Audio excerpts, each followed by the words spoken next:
दिवाळी पाडव्याच्या मुहूर्तावर आज पुण्यातल्या सारसबागेमध्ये पाडवा पहाटचा कार्यक्रम होतोय। यंदा या पाडवा पहाटचं 28वं वर्ष आहे। दरवर्षी पाडव्याच्या दिवशी सारसबागेतल्या पाडवा पहाटसाठी पुण्यातील तरुणाई मोठ्या प्रमाणावर कार्यक्रमात सहभागी होते। यंदा आयोजकांना काही हिंदुत्ववादी संघटनांकडून धमक्या आल्यानं वाद निर्माण झाला होता। आयोजक कार्यक्रम रद्द करण्याच्या विचारात होते, मात्र पुणे पोलिसांनी यात हस्तक्षेप केल्यानंतर अखेर कार्यक्रम होतोय। आमचा पाडवा पहाट कार्यक्रमाला विरोध नाही, मात्र त्या कार्यक्रमात घुसणाऱ्या जिहादी लोकांना आमचा विरोध आहे। चुकीची गाणी नको तसा इशारा हिंदुत्ववादी संघटनांनी दिलाय।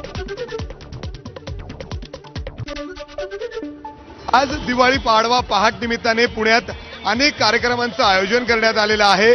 त्यातच पुण्यातील सारसबागमध्ये पाडवा पहाट निमित्ताने हजारो पुणेकर या ठिकाणी आनंद घेताना दिसत आहेत। आपण जर समोर बघितलं तर सांस्कृतिक कार्यक्रमांचं देखील आयोजन करण्यात आलेलं आहे आणि मोठ्या संख्येने तरुणाईचा पुणेकरांचा एक प्रतिसाद मिळताना इथे दिसतोय।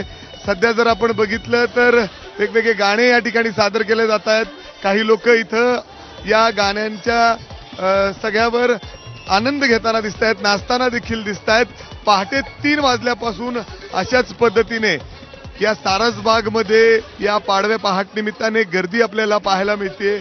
सगळेजण जवळजवळ सुंदर असे नवीन कपडे घालून आलेले आहेत आणि दुसऱ्या बाजूला बाप्पांचे दर्शन घेऊन देखील या ठिकाणी पाडव्याला सुरुवात होते आणि पुण्यातील जे सारसबाग येथील तळ्यातला गणपती आहे त्याला देखील मोठ्या प्रमाणात भाविकांची गर्दी आहे। या ठिकाणी आत्ताच आरती झालेली आहे आणि त्यानंतर आपण बघतोय पुन्हा एकदा इथं तोबा गर्दी आहे। तरुणाई